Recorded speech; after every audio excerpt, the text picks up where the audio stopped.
International Episode by Henry James. The two young Englishmen inaugurated the policy of not resisting Mrs. Westgate by submitting with great docility and thankfulness to her husband. He was evidently a very good fellow, and he made an impression upon his visitors. His hospitality seemed to recommend itself consciously, with a friendly wink, as it were, as if it hinted, judicially, that you could not possibly make a better bargain. Lord Lambeth and his cousin left their entertainer to his labours and returned to their hotel, where they spent 3 or 4 hours in their respective shower baths. Percy Beaumont had suggested that they ought to see something of the town. But, "Oh, damn the town," his noble kinsman had rejoined. They returned to Mr. Westgate's office in a carriage, with their luggage, very punctually. But it must be reluctantly recorded that this time he kept them waiting so long that they felt themselves missing the steamer, and were deterred only by an amiable modesty from dispensing with his attendance and starting on a hasty scramble to the wharf. But when at last he appeared, and the carriage plunged into the purlieu of Broadway, they jolted and jostled to such good purpose that they reached the huge white vessel while the bell for departure was still ringing and the absorption of passengers still active. It was indeed, as Mr. Westgate had said, a big boat, and his leadership in the innumerable and interminable corridors and cabins, with which he seemed perfectly acquainted, and of which anyone and everyone appeared to have the entree, was very grateful to the slightly bewildered voyagers. He showed them their stateroom, a spacious apartment embellished with gas lamps, mirrors en pied, and sculptured furniture. And then, long after they had been intimately convinced that the steamer was in motion and launched upon the unknown stream that they were about to navigate, he bade them a sociable farewell. "Well, good-bye, Lord Lambeth," he said. "Good-bye, Mr. Percy Beaumont. I hope you'll have a good time. Just let them do what they want with you. I'll come down by and by and look after you." The young Englishmen emerged from their cabin and amused themselves with wandering about the immense labyrinthine steamer, which struck them as an extraordinary mixture of a ship and a hotel. It was densely crowded with passengers, a large number of whom appeared to be ladies and very young children. And in the big saloons, ornamented in white and gold, which followed each other in surprising succession beneath the swinging gaslight, and among the small side passages, where the negro domestics of both sexes assembled with an air of philosophic leisure, everyone was moving to and fro and exchanging loud and familiar observations. Eventually, at the insistence of a discriminating black, our young men went and had some supper, in a wonderful place arranged like a theatre, where, in a gilded gallery, upon which little boxes appeared to open, a large orchestra was playing operatic selections, and below, people were handing out bills of fare, as if they had been programs. All this was sufficiently curious, but the agreeable thing, later, was to sit out on one of the great white decks of the steamer, in the warm, breezy darkness, and in the vague starlight, to make out the line of low, mysterious coast. The young Englishmen tried American cigars, those of Mr. Westgate, and talked together as they usually talked, with many odd silences, lapses of logic, and incongruities of transition, like people who have grown old together and learned to supply each other's missing phrases, or, more especially, like people thoroughly conscious of a common point of view, so that a style of conversation superficially lacking in finish might suffice for reference to a fund of associations in the light of which everything was all right. "We really seem to be going out to sea," Percy Beaumont observed. "Upon my word, we are going back to England. He has shipped us off again. I call that real mean." "I suppose it's all right," said Lord Lambeth. "I want to see those pretty girls at Newport.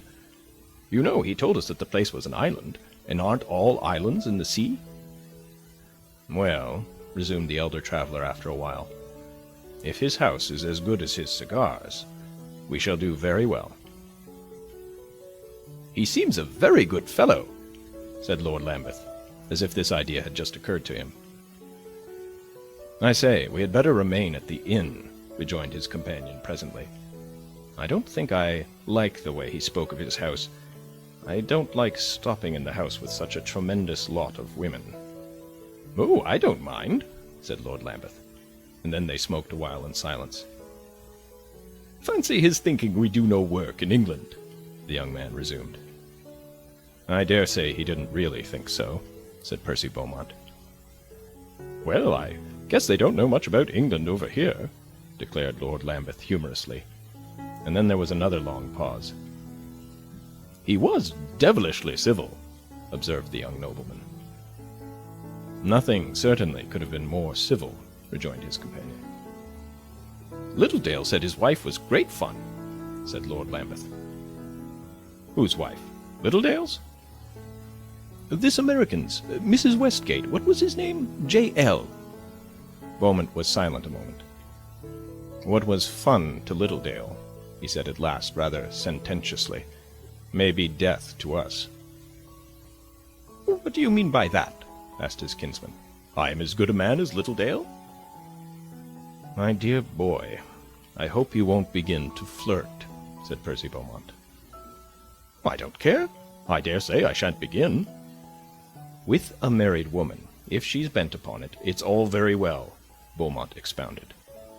"But our friend mentioned a young lady, a sister-in-law.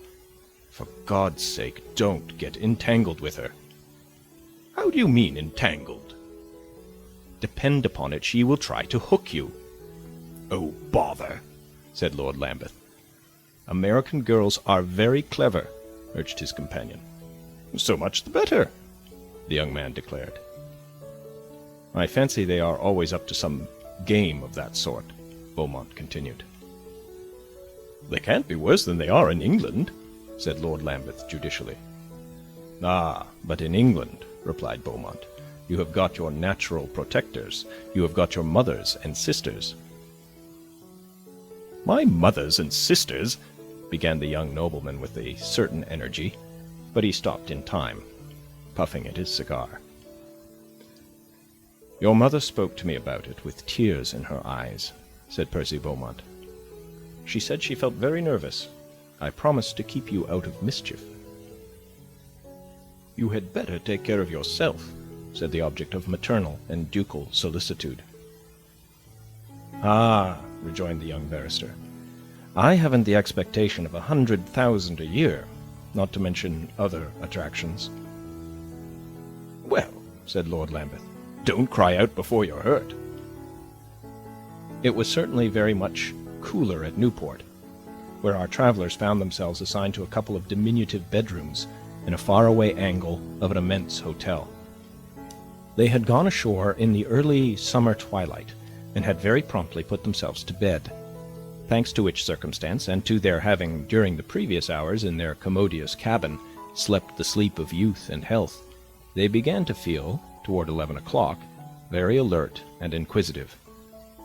They looked out of their windows across a row of small green fields, bordered with low stone walls of rude construction, and saw a deep blue ocean lying beneath a deep blue sky, and flecked now and then with scintillating patches of foam. A strong, fresh breeze came in through the curtainless casements, and prompted our young men to observe, generally, that it didn't seem half a bad climate.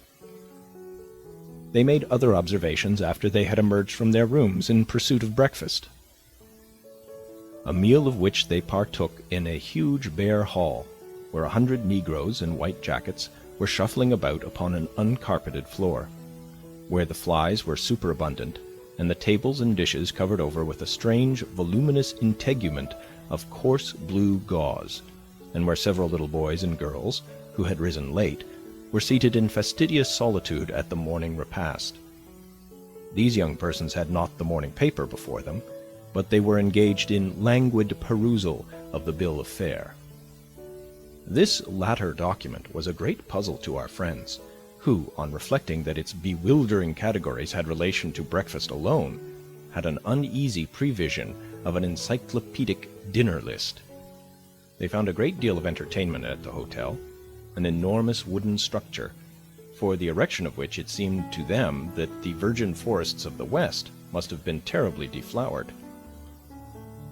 It was perforated from end to end with immense bare corridors, through which a strong draught was blowing, bearing along wonderful figures of ladies in white morning dresses and clouds of Valencian lace, who seemed to float down the long vistas with expanded furbelows, like angels spreading their wings. In front was a gigantic veranda, upon which an army might have encamped, a vast wooden terrace with a roof as lofty as the nave of a cathedral. Here our young Englishmen enjoyed, as they supposed, a glimpse of American society, which was distributed over the measureless expanse in a variety of sedentary attitudes, and appeared to consist largely of pretty young girls, dressed as if for a fête champêtre, swaying to and fro in rocking chairs, fanning themselves with large straw fans, and enjoying an enviable exemption from social cares.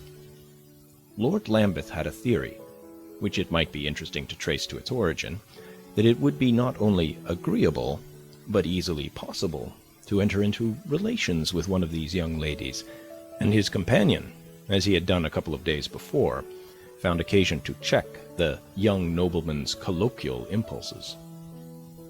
"You had better take care," said Percy Beaumont, "or you will have an offended father or brother pulling out a bowie knife." "Well, I assure you it is all right," Lord Lambeth replied. "You know the Americans come to these big hotels to make acquaintances." "I know nothing about it, and neither do you," said his kinsman, who, like a clever man, had begun to perceive that the observation of American society demanded a readjustment of one's standard. "Hang it, then let's find out," cried Lord Lambeth with some impatience. "You know I don't want to miss anything." "We will find out," said Percy Beaumont very reasonably. "We will go and see Mrs. Westgate and make all proper inquiries." And so the two inquiring Englishmen, who had this lady's address inscribed in her husband's hand upon a card, descended from the veranda of the big hotel, and took their way, according to direction, along a large straight road, past a series of fresh-looking villas, embosomed in shrubs and flowers, and enclosed in an ingenious variety of wooden palings. The morning was brilliant and cool. The villas were smart and snug, and the walk of the young travelers was very entertaining. Everything looked as if it had received a coat of fresh paint the day before. The red roofs, the green shutters, the clean, bright browns and buffs of the house fronts. The flower beds on the little lawns seemed to sparkle in the radiant air, and the gravel in the short carriage sweeps to flash and twinkle. Along the road came 100 little basket phaetons, in which, almost always, a couple of ladies were sitting, ladies in white dresses and long white gloves, holding the reins and looking at the two Englishmen, whose nationality was not elusive, through thick blue veils tied tightly about their faces as if to guard their complexions.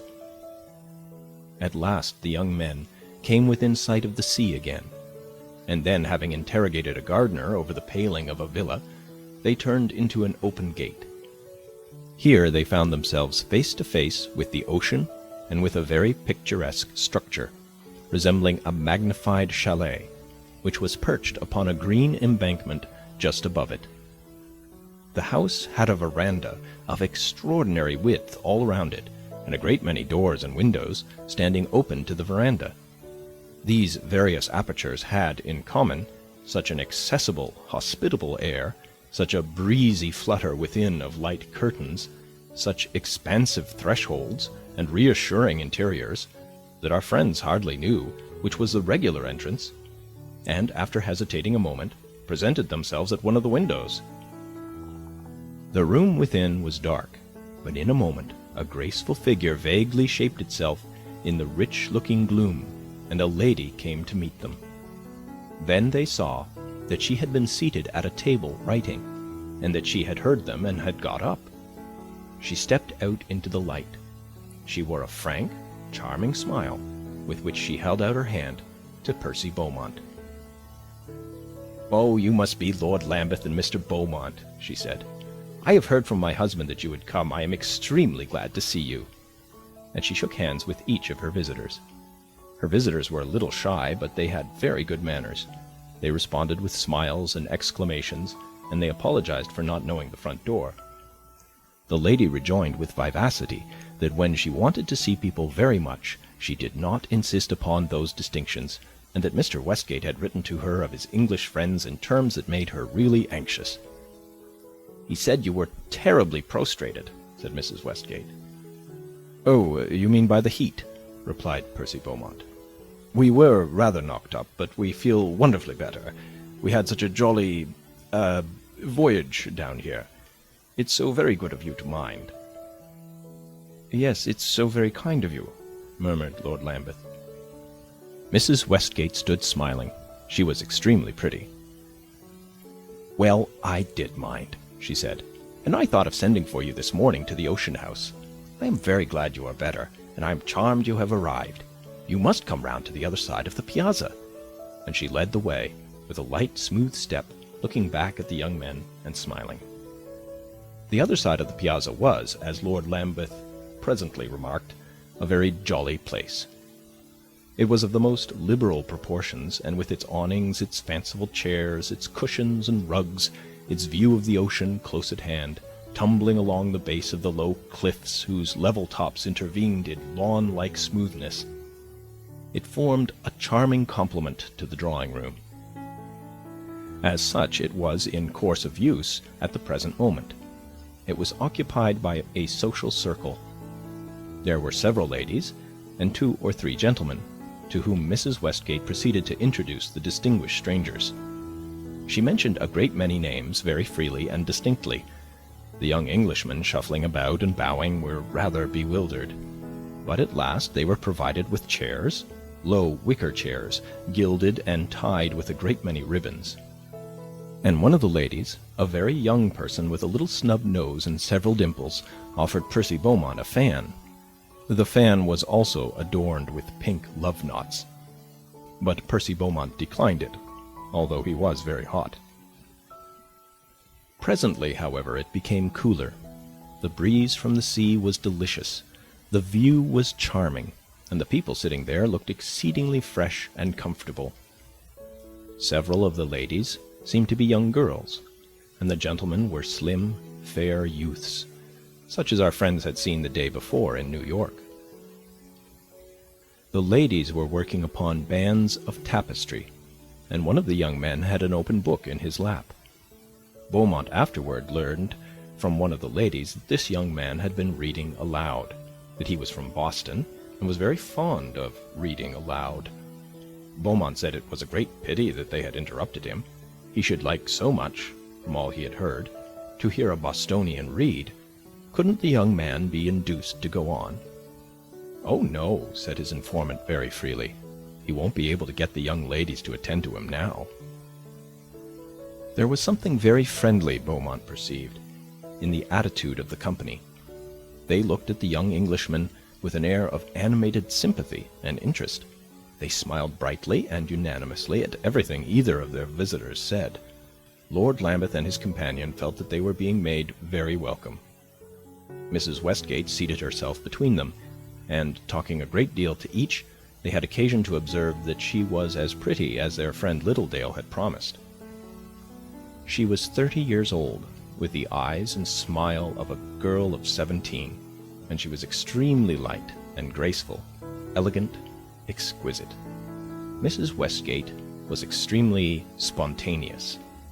She was very frank and demonstrative, and appeared always, while she looked at you delightedly with her beautiful young eyes, to be making sudden confessions and concessions after momentary hesitations. "We shall expect to see a great deal of you," she said to Lord Lambeth with a kind of joyous earnestness. "We are very fond of Englishmen here. That is, there are a great many we have been fond of. After a day or two you must come and stay with us. We hope you will stay a long time. Newport's a very nice place when you come really to know it, when you know plenty of people. Of course, you and Mr. Beaumont will have no difficulty about that. Englishmen are very well received here. There are almost always 2 or 3 of them about. I think they always like it, and I must say I should think they would. They receive ever so much attention. I must say I think they sometimes get spoiled. Oh, but I am sure you and Mr. Beaumont are proof against that. My husband tells me you are a friend of Captain Littledale. He was such a charming man. He made himself most agreeable here, and I am sure I wonder he didn't stay. It couldn't have been pleasanter for him in his own country, though I suppose it is very pleasant in England, for English people. I don't know myself. I have been there very little. I have been a great deal abroad, but I am always on the continent. I must say I am extremely fond of Paris. You know we Americans always are. We go there when we die. Did you ever hear that before? That was said by a great wit. I mean the good Americans. But we are all good. You'll see that for yourself. All I know of England is London. And all I know of London is that place on that little corner. You know, where you buy jackets. Jackets with that coarse braid and those big buttons. They make very good jackets in London. I will do you the justice to say that. And some people like the hats. But about the hats, I was always a heretic. I always got my hats in Paris. You can't wear an English hat. At least I never could, unless you dress your hair à l'anglaise. And I must say, that is a talent I have never possessed. In Paris, they will make things to suit your peculiarities. But in England, I think you like much more to have, how shall I say it, one thing for everybody. I mean as regards dress. I don't know about other things, but I have always supposed that in other things everything was different. I mean, according to the people, according to the classes, and all that. I'm afraid you will think that I don't take a very favorable view, but you know you can't take a very favorable view in Dover Street in the month of November. That has always been my fate. Do you know Jones's Hotel in Dover Street? That's all I know of England. Of course, everyone admits that the English hotels are your weak point. There was always the most frightful fog. I couldn't see to try my things on. When I got over to America, into the light, I usually found they were twice too big. The next time I mean to go in the season. I think I shall go next year. I want very much to take my sister. She has never been to England. I don't know whether you know what I mean by saying that the Englishmen who come here sometimes get spoiled. I mean that they take things as a matter of course. Things are done for them. Now, naturally, they are only a matter of course when the Englishmen are very nice. But of course they are almost always very nice. Of course, this isn't nearly such an interesting country as England. There are not nearly so many things to see, and we haven't your country life. I have never seen anything of your country life. When I am in Europe, I am always on the continent, but I have heard a great deal about it. I know that when you are among yourselves in the country, you have the most beautiful time. Of course, we have nothing of that sort. We have nothing on that scale. I don't apologize, Lord Lambeth. Some Americans are always apologizing. You must have noticed that. We have the reputation of always boasting and bragging and waving the American flag. But I must say that what strikes me is that we are perpetually making excuses and trying to smooth things over. The American flag has quite gone out of fashion. It's very carefully folded up like an old tablecloth. Why should we apologize? The English never apologize, do they? No, I must say I never apologize. You must take us as we come, with all our imperfections on our heads. Of course, we haven't your country life, and your old ruins, and your great estates, and your leisure class, and all that. But if we haven't, I should think you might find it a pleasant change. I think any country is pleasant, where they have pleasant manners. Captain Littledale told me he had never seen such pleasant manners as at Newport, and he had been a great deal in European society. Hadn't he been in the diplomatic service? He told me the dream of his life was to get appointed to a diplomatic post in Washington. But he doesn't seem to have succeeded. I suppose that in England promotion and all that sort of thing is fearfully slow. With us, you know, it's a great deal too fast. You see, I admit our drawbacks, but I must confess, I think Newport is an ideal place. I don't know anything like it anywhere. Captain Littledale told me he didn't know anything like it anywhere. It's entirely different from most watering places. It's a most charming life. I must say, I think that when one goes to a foreign country, one ought to enjoy the differences. Of course, there are differences. Otherwise, what did one come abroad for? Look for your pleasure in the differences, Lord Lambeth. That's the way to do it. And then I am sure you will find American society, at least Newport society, most charming and most interesting. I wish very much my husband were here, but he's dreadfully confined to New York. I suppose you think it's very strange for a gentleman, but you see, we haven't any leisure class. Mrs. Westgate's discourse, delivered in a soft, sweet voice, flowed on like a miniature torrent, and was interrupted by 100 little smiles, glances, and gestures, which might have figured the irregularities and obstructions of such a stream. Lord Lambeth listened to her with, it must be confessed, a rather ineffectual attention, although he indulged in a good many little murmurs and ejaculations of assent and deprecation. He had no great faculty of apprehending generalizations. There were some 3 or 4, indeed, which in the play of his own intelligence he had originated, and which had seemed convenient at the moment, but at the present time he could hardly have been said to follow Mrs. Westgate, as she darted gracefully about in the sea of speculation. Fortunately, she asked for no especial rejoinder, for she looked about at the rest of the company as well, and smiled at Percy Beaumont on the other side of her, as if he too must understand her and agree with her. He was rather more successful than his companion, for besides being, as we know, cleverer, his attention was not vaguely distracted by close vicinity to a remarkably interesting young girl, with dark hair and blue eyes. This was the case with Lord Lambeth, to whom it occurred, after a while, that the young girl with blue eyes and dark hair was the pretty sister of whom Mrs. Westgate had spoken. She presently turned to him with a remark which established her identity. "It's a great pity you couldn't have brought my brother-in-law with you. It's a great shame he should be in New York in these days." "Oh, yes, it's so very hot," said Lord Lambeth. "It must be dreadful," said the young girl. "I dare say he is very busy," Lord Lambeth observed. "The gentlemen in America work too much," the young girl went on. "Oh, do they? I dare say they like it," said her interlocutor. "I don't like it. One never sees them." "Don't you, really?" asked Lord Lambeth. "I shouldn't have fancied that." "Have you come to study American manners?" asked the young girl. "Oh, I don't know. I just came over for a lark. I haven't got long." Here there was a pause, and Lord Lambeth began again. "But Mr. Westgate will come down here, will it not he?" "I certainly hope he will. He must help to entertain you and Mr. Beaumont." Lord Lambeth looked at her a little with his handsome brown eyes. "Do you suppose he would have come down with us if we had urged him?" Mr. Westgate's sister-in-law was silent a moment, and then, "I dare say he would," she answered. "Really?" said the young Englishman.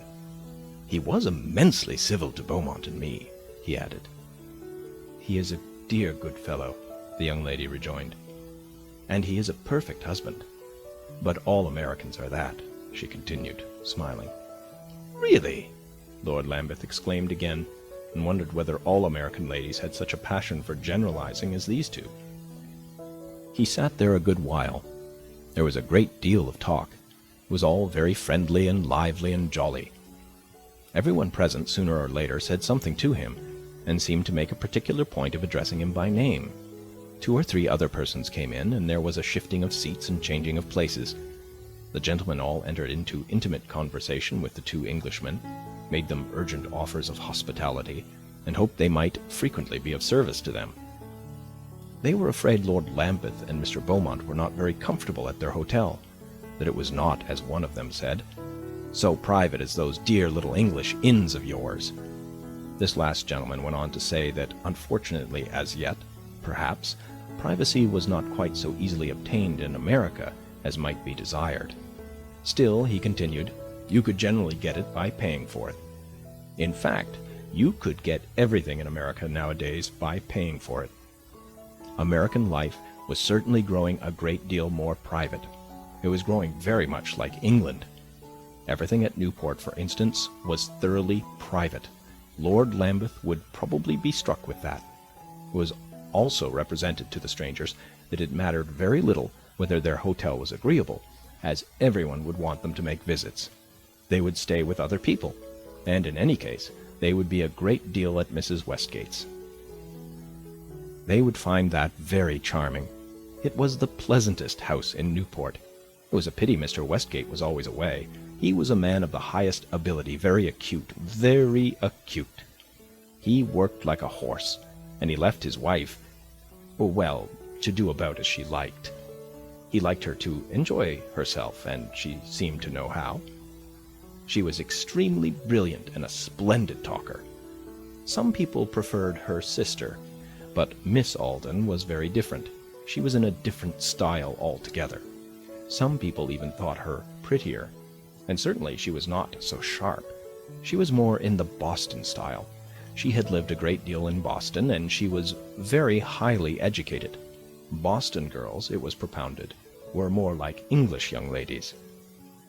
Lord Lambeth had presently a chance to test the truth of this proposition, for on the company rising in compliance with the suggestion from their hostess that they should walk down to the rocks and look at the sea, the young Englishman again found himself, as they strolled across the grass, in proximity to Mrs. Westgate's sister.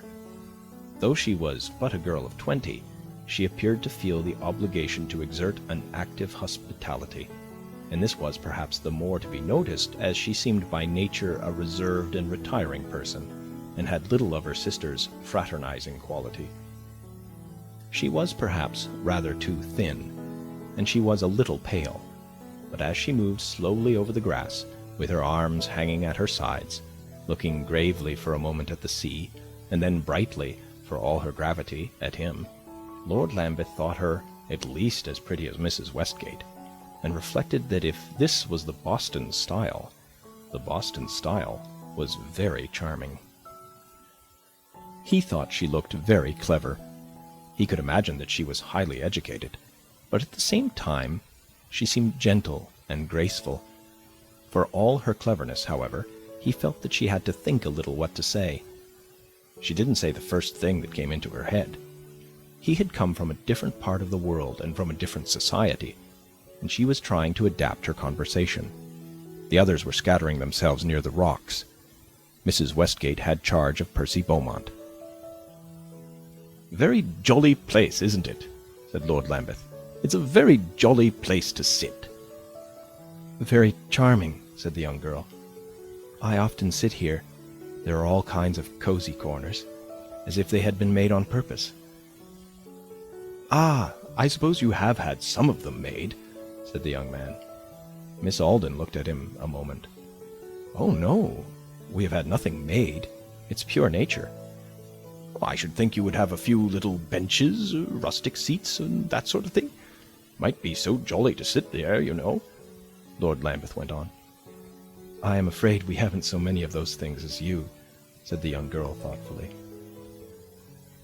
"I dare say you go in for pure nature, as you were saying. Nature over here must be so grand, you know," and Lord Lambeth looked about him.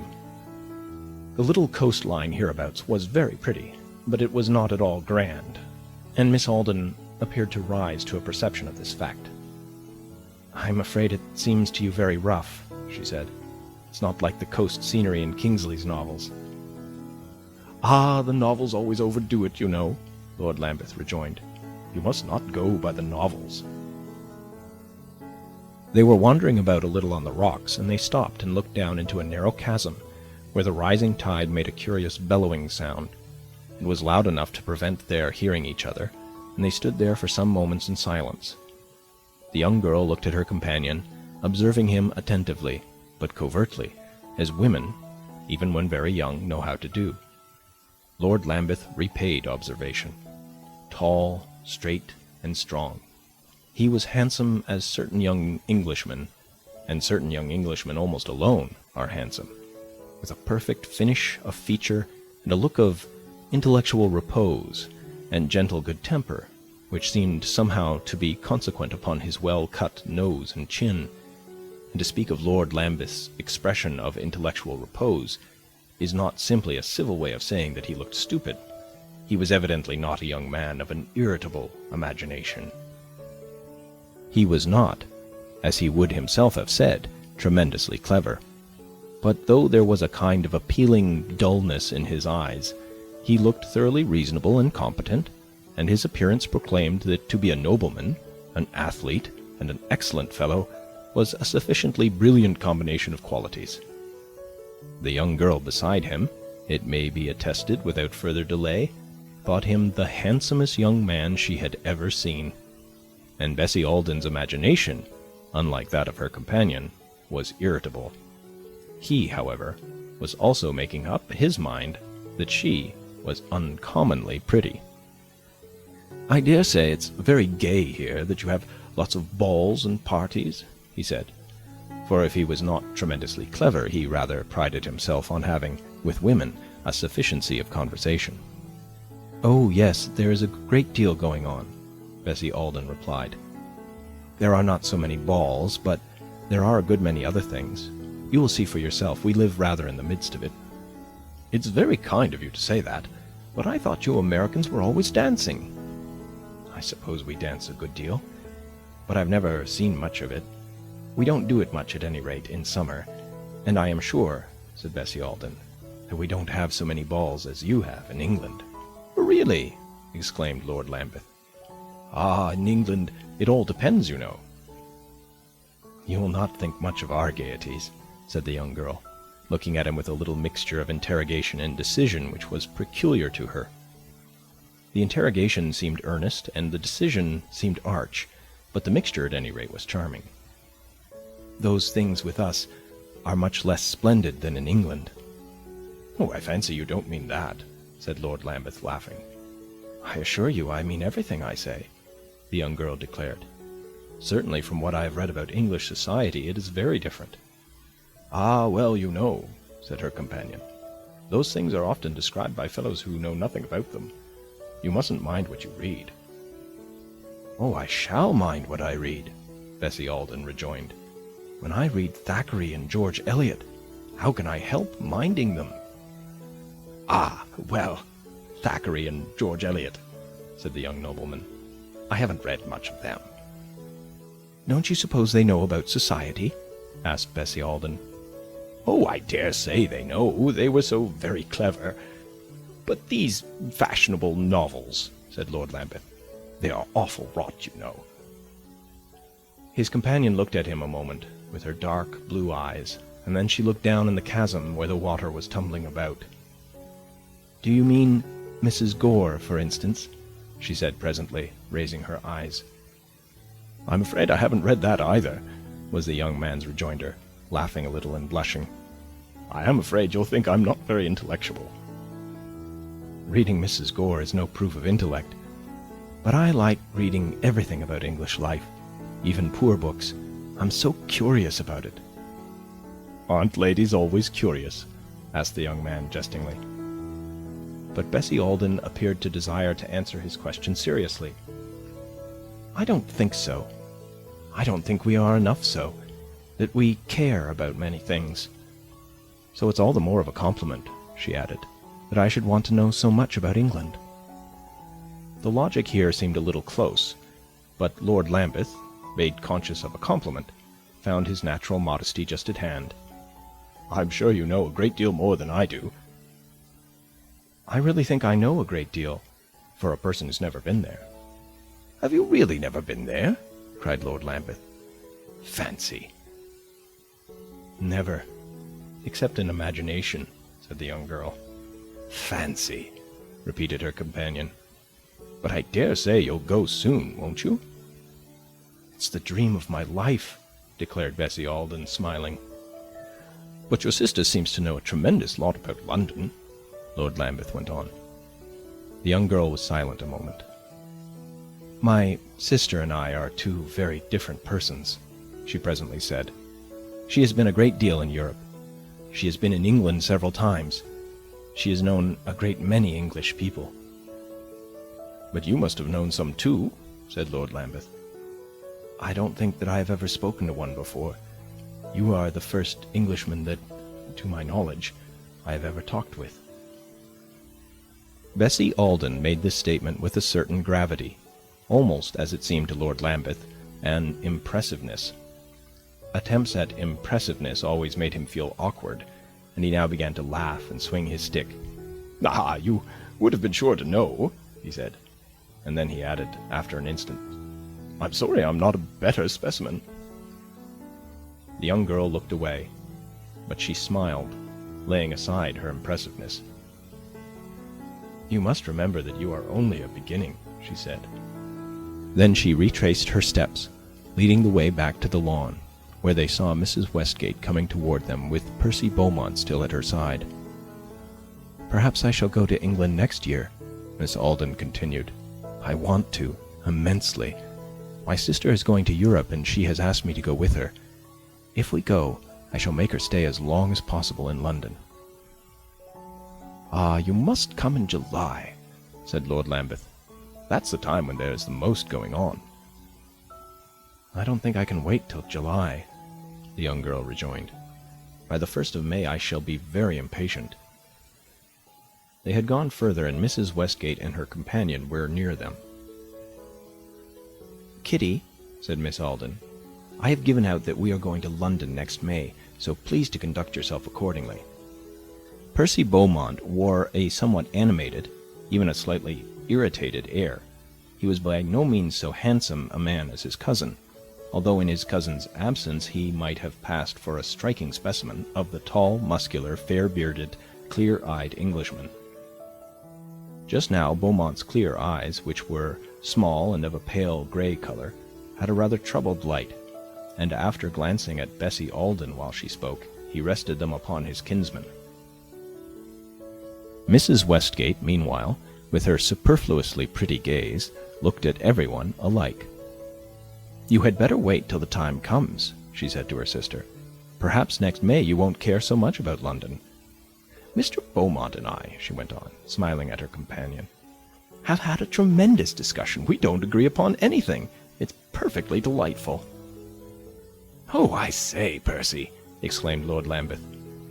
"I disagree," said Beaumont, stroking down his back hair, "even to the point of not thinking it delightful." "Oh, I say!" cried Lord Lambeth again. "I don't see anything delightful in my disagreeing with Mrs. Westgate," said Percy Beaumont. "Well, I do," Mrs. Westgate declared, and she turned to her sister. "You know you have to go to town. The phaeton is there. You had better take Lord Lambeth." At this point, Percy Beaumont certainly looked straight at his kinsman. He tried to catch his eye, but Lord Lambeth would not look at him. His own eyes were better occupied. "I shall be very happy," cried Bessie Alden. "I am only going to some shops, but I will drive you about and show you the place." "An American woman who respects herself," said Mrs. Westgate, turning to Beaumont with her bright expository air, "must buy something every day of her life. If she cannot do it herself, she must send out some member of her family for the purpose. So Bessie goes forth to fulfill my mission." The young girl had walked away, with Lord Lambeth by her side, to whom she was talking still, and Percy Beaumont watched them as they passed toward the house. "She fulfills her own mission," he presently said, "that of being a very attractive young lady." "I don't know why I should say very attractive," Mrs. Westgate rejoined. "She is not so much that as she is charming when you really know her. She's very shy." "Oh, indeed," said Percy Beaumont. "Extremely shy," Mrs. Westgate repeated. "But she is a dear good girl. She is a charming species of girl.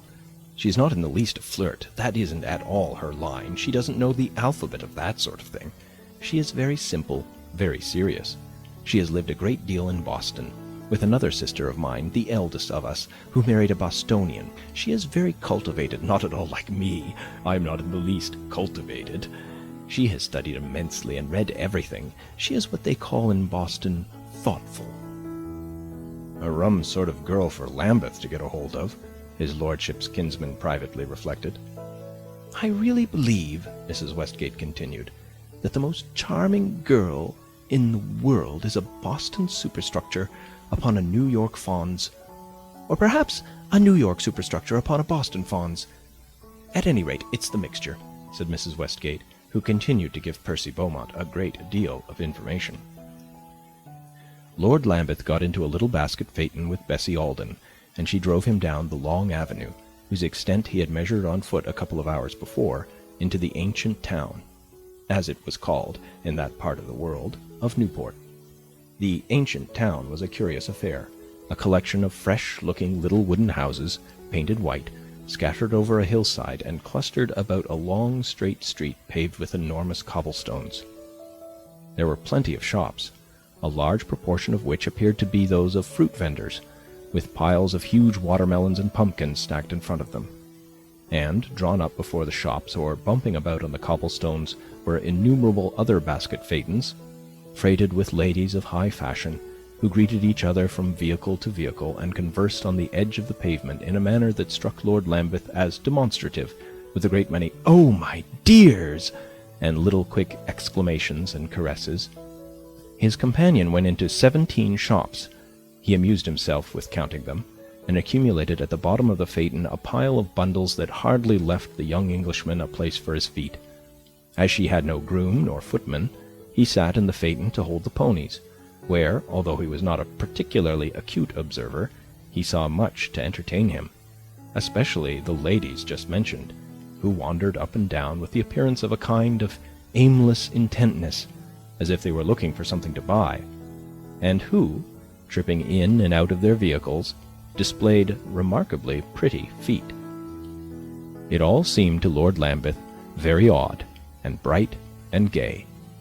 Of course, before they got back to the villa, he had had a great deal of desultory conversation with Bessie Alden. End of section 2.